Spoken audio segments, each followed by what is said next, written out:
Welcome to the Hockey Writers Sabres Scoop, a weekly show with our top Buffalo Sabres writing crew, bringing you the latest news, rumors, trades, player grades, game results, and much more. From training camp to the playoffs, from draft day to the trade deadline, our team covers everything that happens with the Sabres. So get a pen and paper and turn up the volume. You're about to get the Sabres Scoop. Sabres Scoop. Welcome to Sabres Scoop, presented by the Hockey Writers, a once-a-week show covering all things Buffalo Sabres and NHL hockey. We thank you for joining us today, and to make sure you don't miss any future episodes, be sure to subscribe to and like the show on YouTube and catch the great hockey content on thehockeywriters.com. You can find us on Twitter at Sabres Scoop, THW, and everything else at the Hockey Writer. And as always, make sure you head over to morningskate.io to sign up for our daily Morning Skate newsletter so you don't miss the latest and weirdest hockey news every day. We are joined today by Peter Baracchini, our head of draft and prospects here at THW, as well as a Toronto Maple Leafs contributor and co-host of Sticks in the Six, featured on THW's podcast network. You can find Peter on Twitter at @PBaracchini. How are we doing today? Getting ready for the season. Still got the baseball atmosphere going. Tennis is going on with Leylah Fernandez. So it's 3 sports all in the 1 month right now that I'm just trying to keep an eye on. But I'm doing good, guys. How are you guys doing? Yeah, we're doing pretty good. We're just trying to get into the season here. There was very little Sabres news going on, but there was a little bit with some RFAs signing, of course, immediately after our last show. So we do have to touch upon it because the Sabres signed forward Casey Mittelstadt and defenseman Henry Jokiharju to identical 3-year contracts worth $7.5 million total, $2.5 million AAV for the 3 years. Both players are 22 years old and some of the Sabres' top young players for the future. So diving in, Mittelstadt had 10 goals and 12 assists for 22 points in 41 games last year. A huge redemption arc here for him. And then Jokiharju scored 3 goals, 5 assists for 8 points in 46 games last season for the team. Diving into Mittelstadt here, I just want to get both your guys' opinions. Peter, I'm sure you have a very great memory of his days back when he was a prospect. Do we believe Mittelstadt is going to build off of his redemption arc season last year? Do we think he can take that next step further in 21-22? Let's get your opinions there, Brandon, just because I'm sure you saw him a lot more watching the team in Buffalo. Oh, yeah, I definitely did. And he was a standout player, especially toward the end of the season when, the Sabres lost a lot of players to injury, trade deadline, what have you. He got a bigger role and he really thrived. And, I believe in him so much so that I dedicated a whole recent article to him and how he is poised to have a breakout season. By all means, I think with the increase in playing time, putting him on special teams and him really playing a top 6 role, and especially if Jack Eichel is not in a Sabres uniform this upcoming season, I think Mittelstadt's going to have a huge redemption arc. So I'm really excited. What do you think about him, Peter? Just because, he was expected to be such a great player heading into this. People thought the Sabres had drafted a steal back in 2017 when he went 8th overall. What is your opinion on him as a player? And do you think he still has the chance to reach, 80 or 90% of the expectations that were kind of handed to him by scouts and fans? Based on what happened last year, I would assume that, you want to have a positive outlook. So you want to see him continue to build off of those 22 points in 41 games. And yeah, he was a very highly touted prospect. And then he was drafted, the World Junior Championships. He stood out with 11 points in 7 games. And from that point out, you thought that, okay, Casey Mittelstadt alongside of Jack Eichel. And, you would think that the future was looking bright for the Sabres. Then, his development kind of took a bit of a hit. For a lot of the things in the Sabres organization, I think it was a mix of everything. I think it was player utilization. They weren't giving him the opportunities that he should have in order to help him develop properly. And also there was a lot of issues with the lineup. Team wasn't as competitive as it was, but he was a bright spot this year.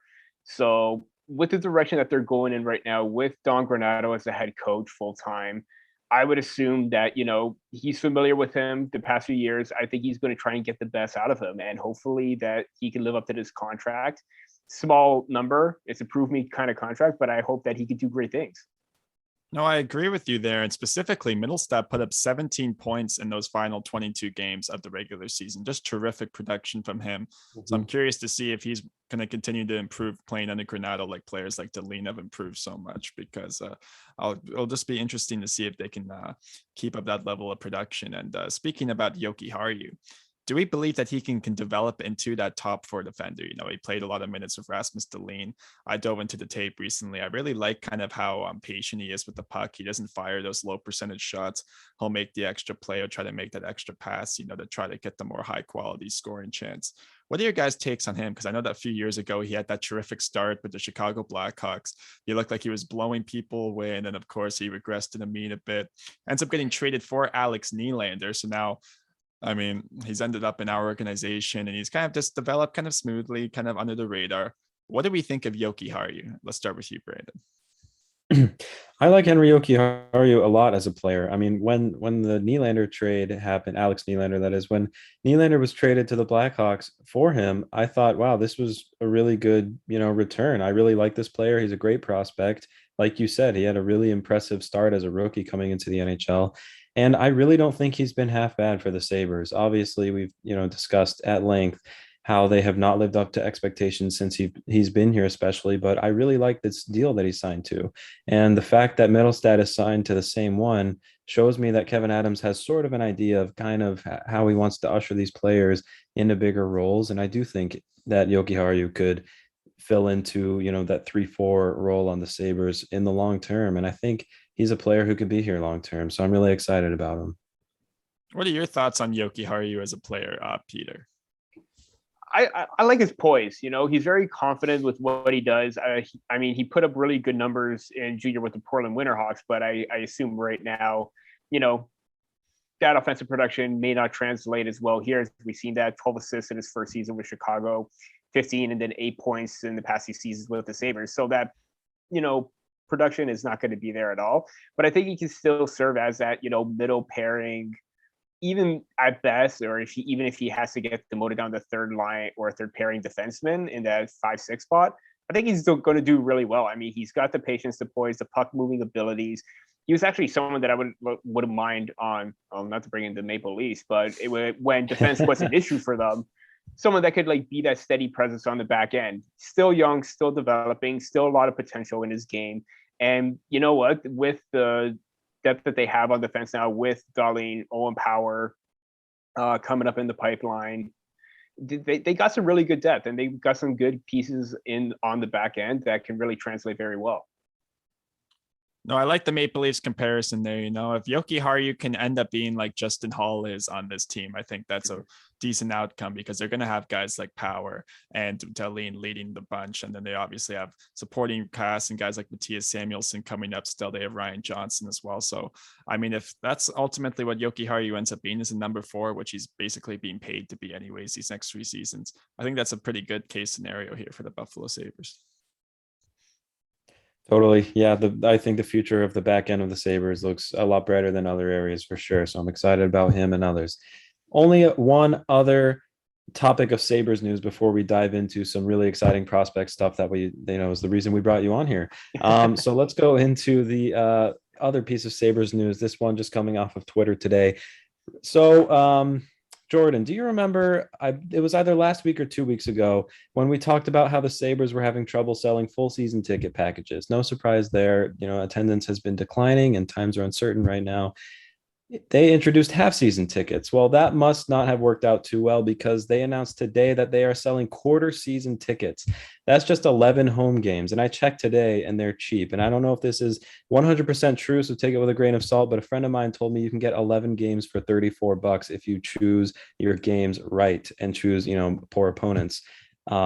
So, there's not much else to expand on this other than a question. Have you guys ever seen teams selling quarter season tickets? I mean, I've seen mini packs, like 5-game packs, pick your own 6-game packs, whatever. Quarter season tickets because they could not get butts in seats. And what do we think that the Sabres attendance is going to look like this year if, let's say, hypothetically, they are allowed to have 100% capacity? Jordan, let's go to you first. Well, we did have Colby Guy on recently, so he did talk about how there have been like half-season ticket packages with the Florida Panthers. So that obviously. I mean, you see that across professional sports, that stuff happens, but quarter season ticket packages is a little bit more of an anomaly, I would say, for a professional NHL team. You don't necessarily see that often. I know Peter, being based in Toronto like me, they couldn't even dream with that because it's the total Toronto Maple Leafs. Even getting tickets is just hard, talking about getting season tickets, that's a whole other story. So yeah, it's interesting for me. It's an interesting idea. I wonder if the attendance is going to be, okay. They're trying their best. I mean, if they believe the half season ticket package wasn't the way to go, hopefully they have a decent marketing plan here in place to get more people in seats, because I guess that's the ultimate goal here.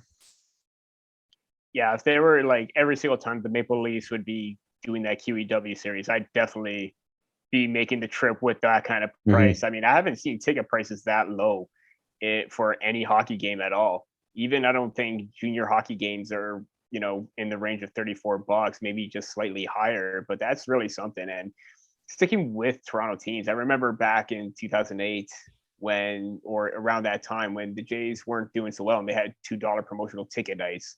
So I can understand why they want to try and cheapen the price to try and get more fans in and build out those ticket packages. But based on, the results of the team the past few seasons, I don't know if it's really going to work until they start winning. Winning gets results. Winning gets the fans back in the stadium. Some of these packages just really doesn't pan out the way that you thought. And I get everyone is frustrated, and I get the team is frustrated, and I guess it's their only option. But it really is interesting to try and see. Definitely. And with that, let's reset the show. You're watching Sabres Scoop, presented by the Hockey Writers. Make sure to subscribe to and like the show on YouTube, and catch the great hockey content on thehockeywriters.com and on our Twitter feed at Sabres Scoop THW. Brandon, let's kick off our prospect news, which everybody here is just waiting to dive into here with Peter. Oh, yeah, I certainly am. I was really excited when I saw these pieces. I always love really long rankings pieces. Some of these were pretty beefy. So, Peter, you've written a couple of really interesting, really long pieces in the past month, and we want to cover them both. But let's start with the top 100 NHL prospects preseason rankings. So I'm sure a lot of blood, sweat, and tears went into this. And I really read it to see, because I was really interested to see where our own Sabres prospects ranked, and I was pleasantly surprised by some. But we'll get to them later. The first question: what makes Quinton Byfield the best NHL prospect in your opinion? Because you ranked him higher than other players like Trevor Zegras from Anaheim, Cole Caulfield. So Quinton Byfield taking center stage as the number one ranked prospect. What makes him that? Just a ceiling. I mean, based on seeing him in his AAA days, the OHL, he has the utmost potential with his size, his frame, his skill. He's just a whole entire package that you would want in a centerman. And I think, despite the hate that he got during the World Junior Championships in his first year, and even early on in the second year, he still managed to do what made him successful, being that aggressive guy on the forecheck, coming out with the puck, getting that possession, getting those high danger chances in front of the net. He's extremely dangerous, and he's got the speed to go with that. So he's a very versatile attacker. Whenever he's in the offensive zone, he can hit, get the puck, distribute it, shoot. And it was really difficult doing that 100 rankings, which is why we got the help of Andrew Forbes, Greg Boysen, and Matt Zader, because we all had differing opinions and we wanted to try and get different thoughts in there. And when we were doing this ranking, we were saying, okay, maybe we should put this guy a little higher, a little bit lower. But it seemed like Byfield, Zegras, Caulfield, Raymond, Drysdale, those guys are going to be in the top 5 for sure. Where it was going to be difficult, but I even if Byfield wasn't number one, Trevor Zegras would have been that top spot, because game-breaking centermen are always hard to come by. So having Byfield and even Zegras even challenging for that spot could have gone either way. But the fact that he has that potential sky high, and he looked pretty good in his first AHL season with the Ontario Reign, despite not playing any games in the OHL. That to me was really impressive. So in that regard, I gave him the bump or the edge in that aspect. No, I definitely agree with you there, Peter. I think people still very heavily underrate Quinton Byfield as a player, probably just because he didn't play in the NHL last season. I'm high on Trevor Zegras as well. He shouldn't have been drafted 9th overall. He should have been drafted higher. And I think he's already proving that. But at this moment in time, I don't think either player has taken that next step, to really put themselves a whole tier above the other players. So I think they're around that same one, but Byfield has that higher upside. So I see why you put him there. Moving to Sabres prospects, though, we got to talk about Owen Power, who ranked 10th on this list. So let's dive into him a bit as a player. I got a fun question for you. Let's just pull up a hypothetical situation here first. Right. Where would he have been selected in the 2020 NHL draft had he been eligible, in your opinion? So just pretend like he was like a whole year younger. He had the exact same stats, the exact same trajectory. Where do you think he would have ranked in that 2020 draft? Did saw Lafreniere, Byfield go there? Yeah, and he would have been competing against Jake Sanderson and Jamie Drysdale. Yeah, that to me, that's a really good question. I would have probably had him in that 3 to 5 range. I mean, he's the prototypical package all-round two-way defenseman that you would want. And honestly, I would have him ranked ahead of Jake Sanderson. And I prefer Jamie Drysdale over Jake Sanderson. But if I had to rank them, Power, Drysdale, Sanderson in that aspect, because I mean, even what he did with the Chicago Steel, that team is just dominant, but he already showed glimpses of his potential. I get that the skating was probably still a question mark given his size and, maybe the consistency, but he did everything so well. And I think this year alone, I know, hindsight's 2020, but the fact that he played in the World Hockey Championships, I think that solidified his spot as a number one. And if the role was reversed, if he was still eligible for the World Hockey Championships and still thrived and did what he did, I think he still would have been in that 3 to 5 range. No, definitely. And expanding off that, when does he project to be NHL ready in your eyes? And do you think he's going to be dynamic immediately like a Quinn Hughes or Cale Makar? Or is it going to take him maybe a few years of playing in the league at the highest level to maybe solidify himself as like a top pairing defenseman? Defenseman is really hard to gauge. I mean, especially puck moving defensemen like Quinn Hughes and Cale Makar, they were already on a different level coming into the league based on their skill set and the ability to move the puck. Granted, Owen Power still has that ability to still push the play and the pace up ice. I think maybe given the fact that he's going back to college this year, obviously you don't want to rush him, especially with the talent like that. I think at most, maybe 2 to 3 years down the line, you can see him make the lineup, but to get his full potential, I think you're maybe looking at maybe 4 to 5. Just my opinion, based on defenseman of his capabilities, it could be even quicker, depending on how well everything goes with Michigan, and in the future, hard to project that. But I still think that a lot of time not to rush him. So I think in that aspect, he's going to be really solid, maybe in that 2 to 5 range, maybe earlier, maybe later.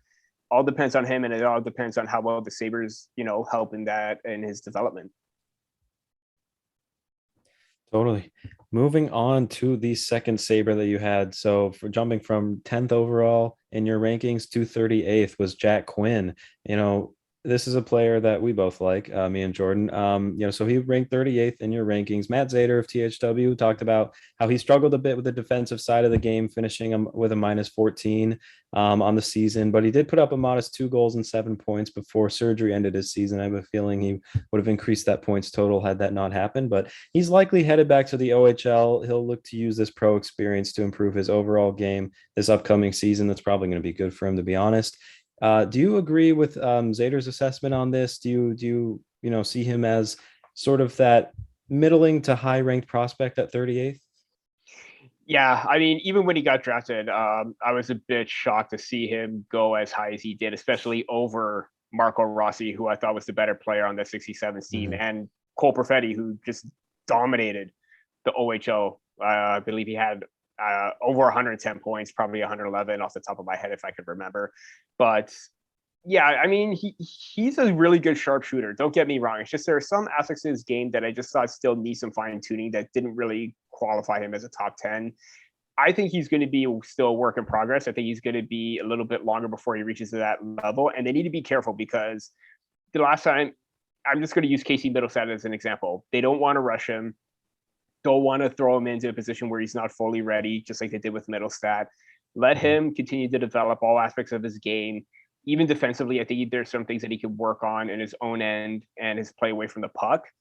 But I mean, still really great talent no matter what. I just thought that maybe in that 38 range, top 40, he's still a top 50 prospect no matter what. It's just he still needs to develop. No, I agree with you there, Peter. And it feels like we're always having this conversation whenever Quinn's name is brought up. Oh, Rossi should have been drafted over him. Perfetti, Anton Lundell as well is probably a guy that should have went over him. And I hope he can rewrite that narrative soon, because I don't want him to have that effect where this is all we're talking about here. He has terrific finishing ability. He still kind of has to work on his 5v5 play, because there's people that believe, that he could potentially challenge for a roster spot with the Sabres. I just don't see it yet. Looking at the track records of guys like Mikhail Grigorenko, Zemgus Girgensons, Alex Nylander we brought up earlier. Do you really want to rush your prospects? And looking at what they're doing with Owen Power here, they're not even rushing the first overall pick. I think they're going to play a safe game here with Jack Quinn. And I do hope they send him back to the OHL this upcoming season. The last player here on the list for the Sabres was JJ Peterka. He was ranked 65th, on this list.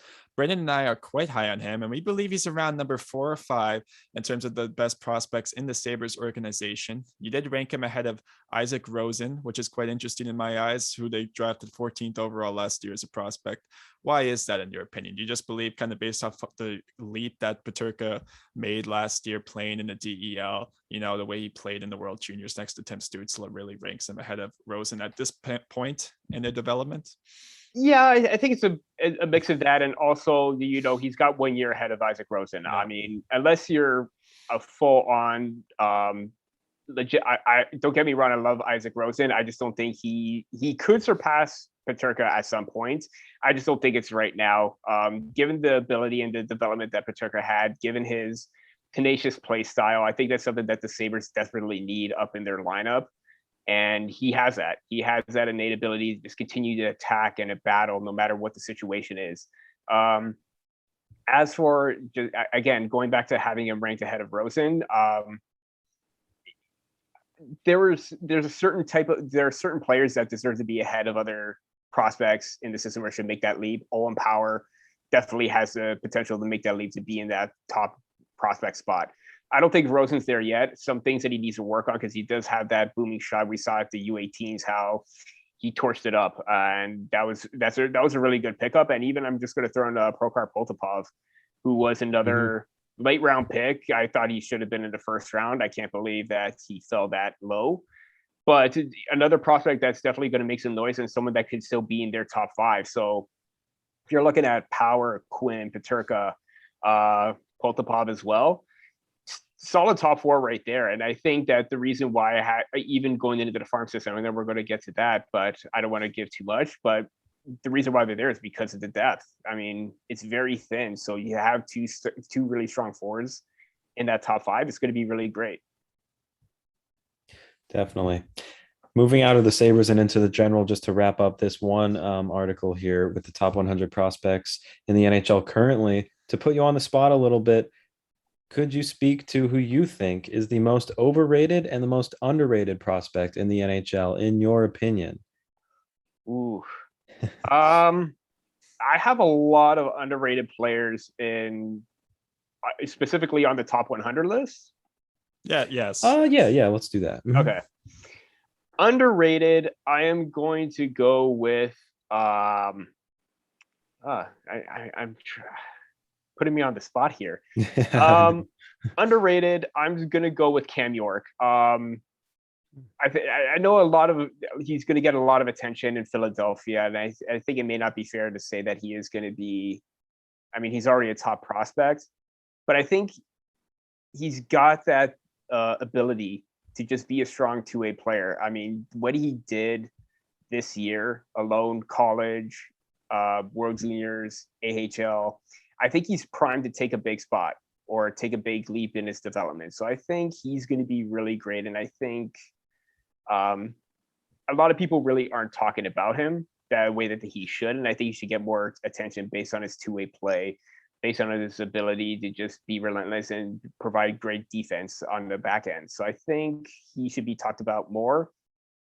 Overrated, I am going to say Jack Stanika. I had him 60, or we had him 62nd overall.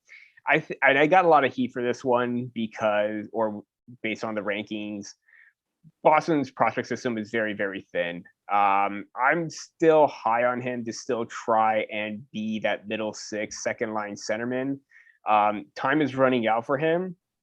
But I still think that he's going to be someone that's going to be really focused on, because it's a make or break season for him. And I think maybe because I'm a little biased, saw him quite a bit in the OHL. I definitely think that he's someone that may be overrated or maybe higher ranked than where he probably should have been, and maybe getting a lot more attention than maybe others are thinking of. Yeah, definitely.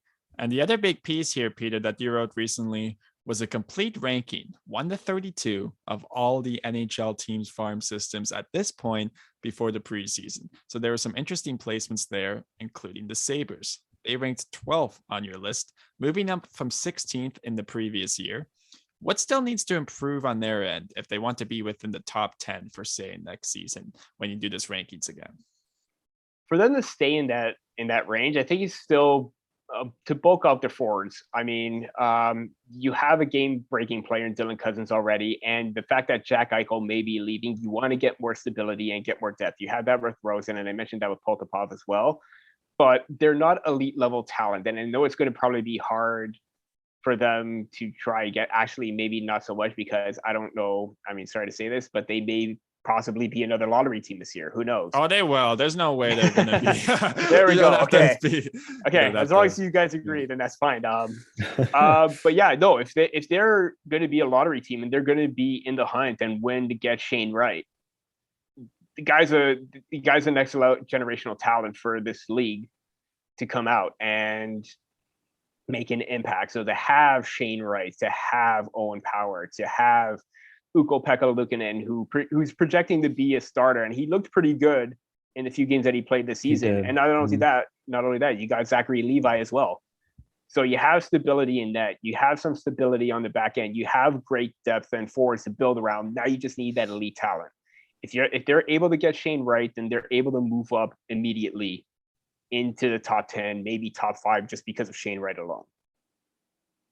I definitely agree with you there. There's a lot of underrated guys in the Sabres system. This is the first time since 2016 they even drafted Russian-born players since 2016, which is interesting. And not only Poltapov, but they got a guy in Alexander Kisakov, who I'm pretty high on as well. I really like the Oliver Nadeau pick in the 4th round. I think he's a kind of a sleeper guy that could progressively kind of boom up as the years go on. But that's ultimately the long game. We'll have to see how it goes. But if they kind of have similar drafts moving forward, I'd be pretty happy with that, in my opinion.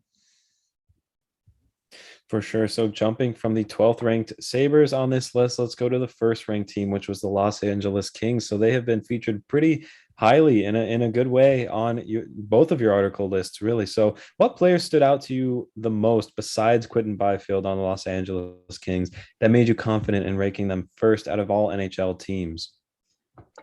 Well, for one, Alex Turcotte, they got a solid 1-2 punch up the middle when, Anze Kopitar is gone. You're going to have the dynamic duo of, Byfield and Turcotte as the first line and second line center. You have Arthur Kaliev, who has a lethal release, and he could shoot and he could score anywhere on the ice. The fact that they took Brandt Clarke, who I was really high on with his mobility and his ability to move the play up very quickly, his awareness, his vision, I think he's going to be solid on the back end with the likes of Cale Clegg, Brock Faber, Helge Grant, and Jordan Spence as well. And the forward depth just continues on. I mean, there's still Rasmus Kapari, Keel Thomas, Samuel Fagemo. It just never ends with this team. And not only that, Francesco Pinelli, that to me was one of the biggest deals of that draft, how he fell down to the 2nd round. I mean, I had him in the teens, 15 to 20 range, maybe 18th. I can't remember. I'm losing my mind. Don't even remember my own rankings from a couple months ago. But the fact that they were able to get him, make that pick, and get Brandt Clarke as well, they're doing a great job of keeping their prospect system still stockpiled. And you had Jared Anderson, Dolan, Tobias Bjornfoot, and Gabe Vilardi graduate up to that level. So they still got that depth. They still got high-end talent that's making them number one.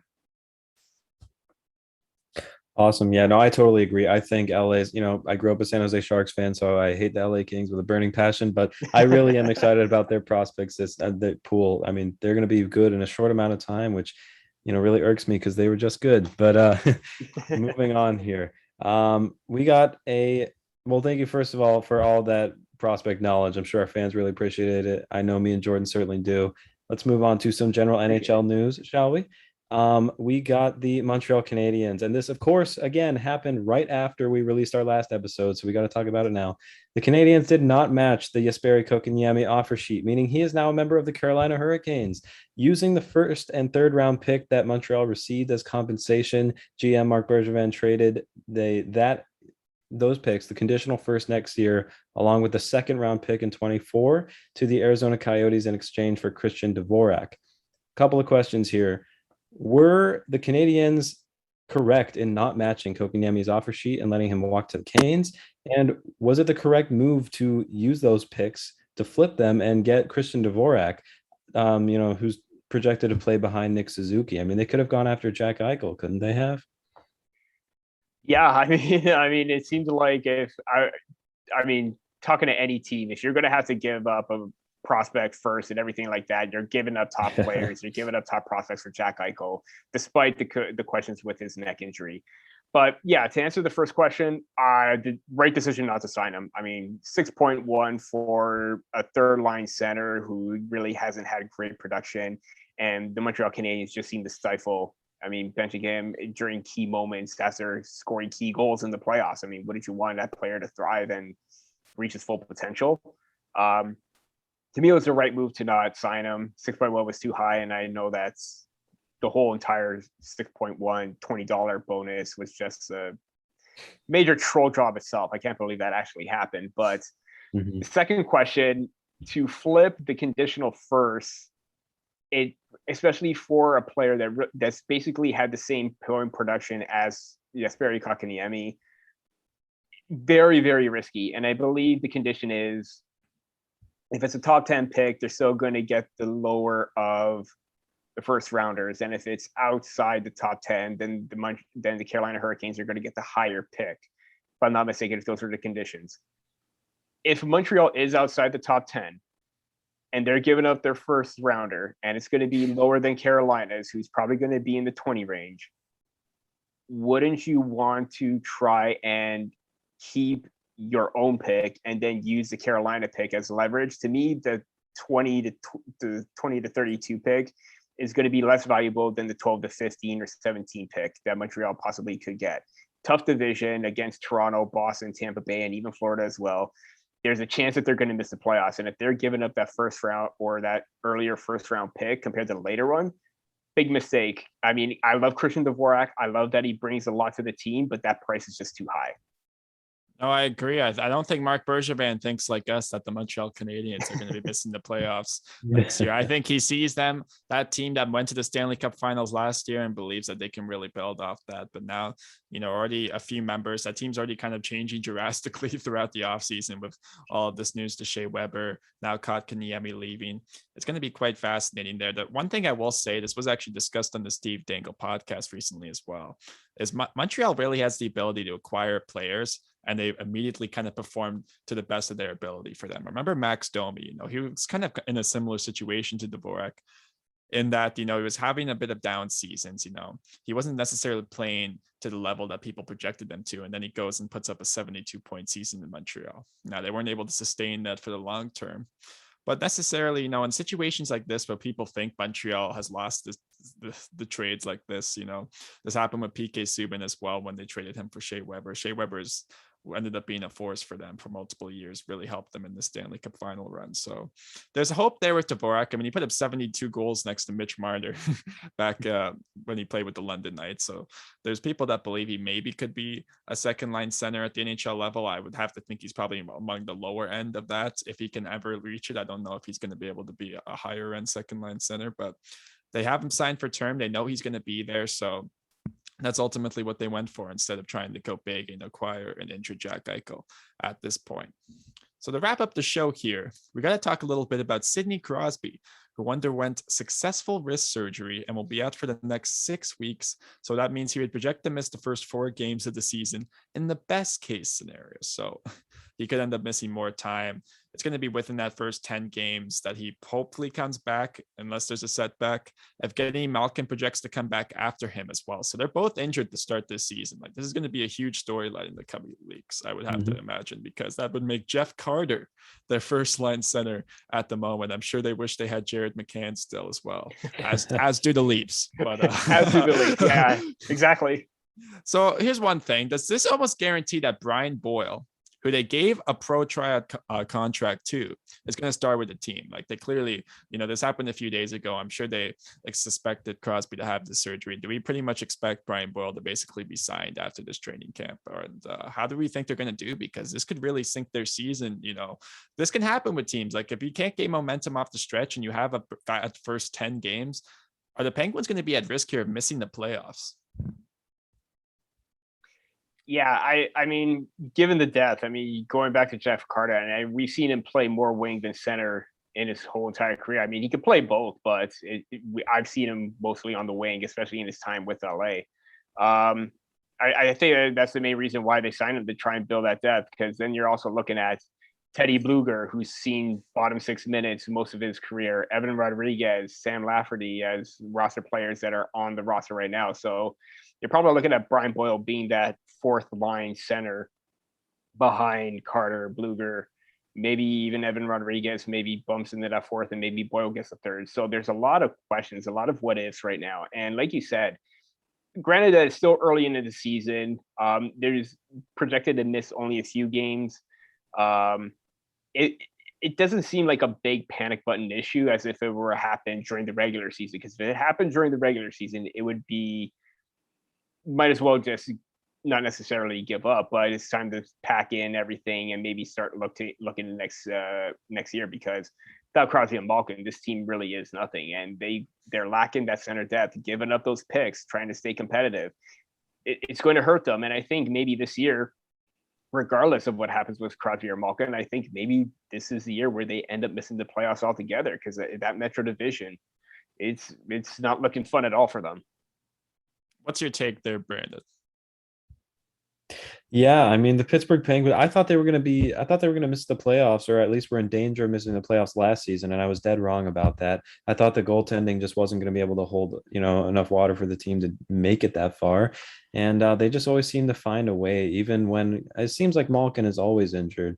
That's not a knock against him. He just seems to have a bad, luck, bad go at it with the injuries, and Crosby too, really. They both had their fair share, but the Penguins always find a way to step up, and they always seem to get players kind of like the Habs, who are never good, and then they seem to step up, and they always seem to have rookies in their system who make an impact. So I think the Penguins are going to do just fine. I think that Metro is a little more wide open than some people might think. I mean, some of the teams in there I'm not too sure about. I mean, look at Philly, they seem to be going all in. I'm not so sure about them really as a team. So I'm not a big fan of the Penguins, but they're a great team, great organization. And I could see a guy like Jeff Carter stepping up. I mean, he's really made an impact with every team he's been on, the Kings especially, and then the Penguins he was pretty good with. So I could see him filling in quite nicely.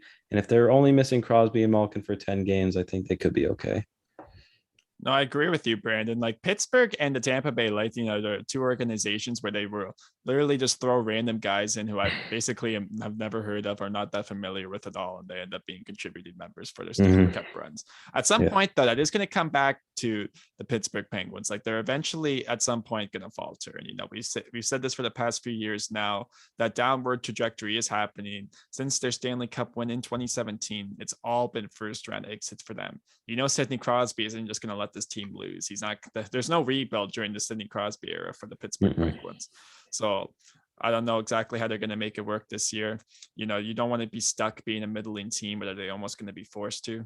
These are questions that I guess will be happening, but very curious to see how it all plays out with them. And with that, it looks like we're ready to end off the show. And let's just do this because it was awesome talking prospects with Peter. It's a really good show here. We got preseason development camps coming up, so we're going to have more to talk about finally. It's going to be really exciting here as we head into this upcoming season. Somewhat of a sense of normalcy coming in the NHL, at least. We're going to have a full 82 games. We're going to actually have a lot, better discourse to talk about surrounding teams. I'm just really excited for it. Are you guys? Absolutely. Oh, yeah. Yeah. I mean, this is what we've wanted. This is what we've been waiting for. And even though it seems like the playoffs just ended like a month ago, it seems like an eternity right now. So to get back to some sort of normalcy, I think this is what we all just wanted. And, especially to see leagues like the Ontario Hockey League come back when they didn't even play last year, that's just awesome to see. We're going to get to see prospects, across all NHL teams actually develop. It's going to be just awesome. And we're ready to watch it and consume it, as fans and journalists. So to end up the show here, we thank you for joining us as this has been Sabres Scoop presented by the Hockey Writers. Make sure to subscribe to the show on YouTube and follow us on Twitter at Sabres Scoop THW. Once again, make sure you head over to morningskate.io to sign up for our daily Morning Skate newsletter so you don't miss out on that latest and weirdest hockey news every day. Once again, thanks, Peter, for joining us tonight. It was great to talk some prospects and NHL news. We're always happy to get him to talk to him about this stuff. And make sure you do follow him on Twitter at Baracchini. Don't miss out on all the great hockey content as well on thehockeywriters.com. For Brandon and Peter, this is Jordan. And this has been Sabres Scoop. Until next time.